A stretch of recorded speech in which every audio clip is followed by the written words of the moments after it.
NEET paper leak कांड में police को अहम सबूत हाथ लगे हैं। इसमें आरोपी रवि अत्री को लेकर एक बड़ा खुलासा हुआ है। रवि मेरठ की जेल में बंद है, लेकिन आरोपों के मुताबिक उसने पेपर लीक के जरिए अवैध कमाई कर अकूत संपत्ति बनाई है।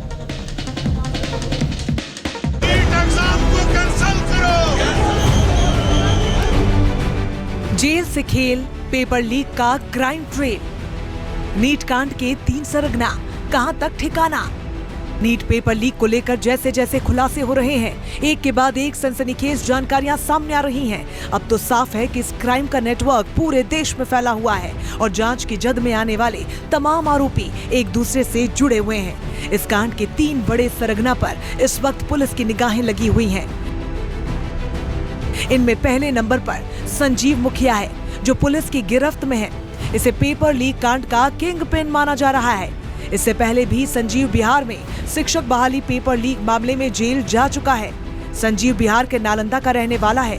दूसरा व्यक्ति है सिकंदर यादवेंदु। इस पर भी पेपर लीक करवाने का आरोप है। सिकंदर बिहार के नगर विकास विभाग में जूनियर इंजीनियर था और एलईडी घोटाले में जेल की हवा भी खा चुका है। तीसरा है रवि अत्री, नीट पेपर लीक कांड का मास्टरमाइंड। रवि यूपी पुलिस भर्ती परीक्षा पेपर लीक का आरोपी है और इस समय मेरठ जेल में बंद है। दरअसल इस पेपर लीक कांड में रवि अत्री बिहार, झारखंड और यूपी के आरोपियों के बीच सबसे अहम कनेक्शन पॉइंट है। हालांकि ये अभी जेल में बंद है, लेकिन इसने जेल से ही खेल कर दिया। रवि अत्री को लेकर खुलासा हो रहा है कि पेपर लीक के जरिए इसने करोड़ों की संपत्ति बना रखी थी। रवि अत्री का पेपर लीक नेटवर्क बिहार और बंगाल से लेकर उत्तर भारत में फैला हुआ है। इसने पेपर लीक की अवैध कमाई से ही ग्रेटर नोएडा में कई फ्लैट्स खरीदे। बुलंदशहर में करोड़ों की कीमत वाली 20 बीघा जमीन का भी मालिक है। रवि की महिला मित्र और एक रिश्तेदार इसके पेपर लीक नेटवर्क का हिस्सा है।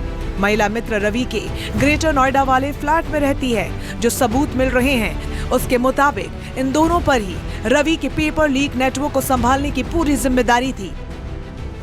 रवि अत्री की महिला मित्र और उसका एक रिश्तेदार जो दिल्ली के सरकारी विभाग में कार्यरत है, उन दोनों ने इस नेटवर्क को संभालने की भूमिका निभाई थी। नीट के पेपर लीक मामले में उन दोनों की भूमिका संदिग्ध है और जेल के अंदर रहने के दौरान रवि अत्री ने उन लोगों को किस तरीके से दिशा निर्देश दिए, किस किस जगह पेपर पहुंचाने की बातचीत हुई थी, उसको लेकर आने वाले दिनों में जांच एजेंसी मेरठ जेल में जाकर रवि अत्री से पूछताछ कर सकती है। रवि दरअसल यूपी में नोएडा के पास जेवर का रहने वाला है। यहाँ उसके रिश्तेदार रहते हैं। घर वाले रवि को बेकसूर बता रहे हैं। जेल में रहकर कौन आदमी पेपर आउट कर सकता है? दुनिया भर की फोर्स लगी होती है जेल में, किसी को कहीं भी निकलने देते। पहली बात, जो भी नाम ले रहा है वो गलत ले रहा है, सरासर गलत ले रहा है। रवि पेपर लीक मामले का पुराना खिलाड़ी है। आरोपों के मुताबिक इसने अब तक 8 भर्ती परीक्षाओं में पेपर लीक किया। एसटीएफ की तफ्तीश में भी खुलासा हुआ था कि इसके गिरोह के गुर्गे बिहार से लेकर हरियाणा तक में मौजूद हैं। रवि अत्री और संजीव मुखिया पिछले 12 सालों से एक दूसरे के संपर्क में हैं। इस वजह से ही संजीव मुखिया का भी दिल्ली और नोएडा में आना जाना था। रवि ने 3 साल तक मेडिकल की पढ़ाई की थी और संजीव मुखिया के बेटे का क्लासमेट था। पुलिस इन जानकारियों के आधार पर अब नीट पेपर लीक कांड में नए सबूतों को खंगाल रही है। Team news nation.